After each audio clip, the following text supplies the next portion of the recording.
Assalamualaikum warahmatullahi wabarakatuh. Perkenalkan, saya Erina Rahmasari dari kelompok 9. Halo teman-teman, namaku Bagas Budi Nugroho dari kelompok 9. Halo semuanya, saya Dwi Andika dari kelompok 9. Halo semuanya, nama saya Rizky Zaini Nur Rahman dan saya dari kelompok 9. Halo semuanya, saya John Warda dan saya juga dari kelompok 9. Jadi kali ini kami ingin membahas tentang hasil kami meneliti norma dan etika di wilayah pedesaan dan perkotaan Kota Batu. Jadi mengapa kami mengambil Kota Batu? Dikarenakan Kota Batu itu adalah kota yang memiliki perubahan yang secara signifikan. Namun perubahan itu cuma berpusat pada pusat Kota Batu, yang dimana itu tuh dekat dengan Kabupaten Kota Malang, sehingga dapat diakses dengan mudah melalui sarana maupun prasarana yang memadai. Sedangkan desa-desa di perkotaan Batu itu kurang diterjamah dan juga memiliki beberapa perbedaan di nilai-nilai aspek-aspek yang lain. Oleh karena itu, di sini kami ingin meneliti pengaruh perubahan sosial budaya terhadap norma dan etika di wilayah perkotaan dan pedesaan Kota Batu. Masuk yang pertama yaitu apa definisi dari norma dan etika. Norma adalah aturan yang sekaligus menjadi panduan kepada masyarakat agar sesuai dan juga dapat diterima oleh lingkungan sosial. Norma sosial itu tuh adalah cara mengatur kita untuk berinteraksi di tengah-tengah masyarakat. Sedangkan etika itu adalah ilmu yang mempelajari seperti apa yang baik dan apa yang buruk. Dan juga ini itu mempelajari ilmu tentang hak maupun kewajiban moral.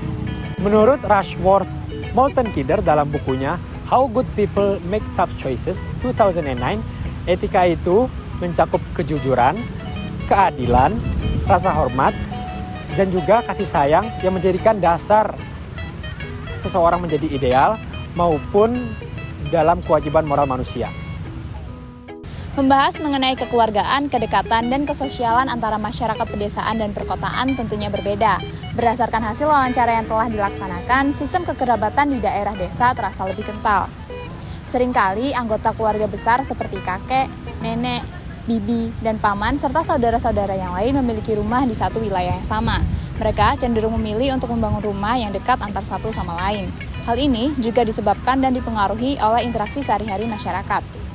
Sedangkan di wilayah perkotaan, penduduk cenderung lebih bersifat individualis yang terakar pada lingkungan kerja yang pada akhirnya melunturkan keakraban. Pada perumahan Kusuma Pesanggerahan, tidak semua bangunan rumah di sana berpenghuni. Banyak pula penduduk yang memiliki jam kerja dengan durasi lama sehingga jarang berada di rumah. Di daerah penelitian Jalan W.R. Supratman, letaknya sangat dekat dengan alun-alun kota, sehingga banyak dimanfaatkan sebagai ranah berwirausaha dengan banyak pendatang baru. Hal ini tentunya menjadi tantangan tersendiri untuk menciptakan sebuah lingkungan dengan kekeluargaan yang tinggi. Saya akan membahas tentang konsekuensi. Konsekuensi bagi pelanggar norma dan etika dalam makalah ini umumnya bersifat tidak resmi atau tidak legal, seperti pengucilan, cemoohan, dan larangan mengikuti kegiatan warga, dan hilangnya interaksi sosial antar warga. Bentuk lain dalam konsekuensi ini adalah seperti yang disebutkan di Desa Gunung Sari, yaitu denda Rp50.000 bagi yang tidak mengikuti kegiatan kolektif yang telah disepakati, seperti kerja bakti.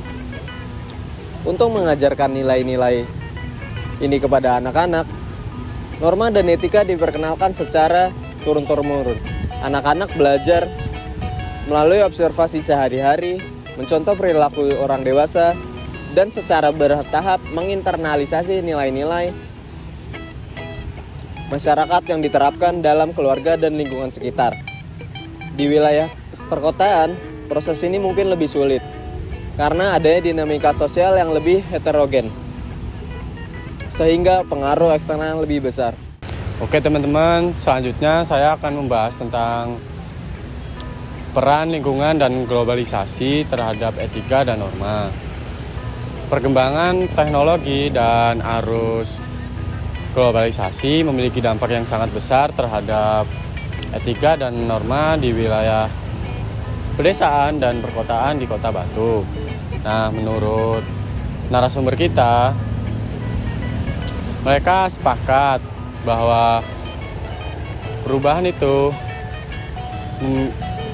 mempengaruhi kebiasaan dan persepsi suatu masyarakat dengan kebudayaan lama yang makin terkikis dan sikap individualisme yang semakin kuat. Nah, selanjutnya di wilayah perkotaan,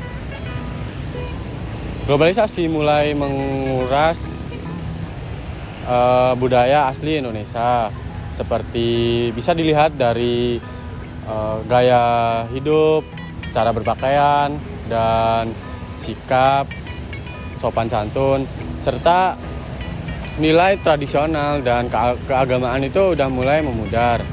Nah, kalau di pedesaan, forum-forum diskusi para pemuda itu udah mulai jarang. Mungkin hanya orang tua yang masih mempertahankan hal itu. Nah, dengan itu mungkin para masyarakat atau elemen masyarakat harus menjaga, melestarikan etika dan norma di Indonesia sesuai dengan nilai-nilai Pancasila.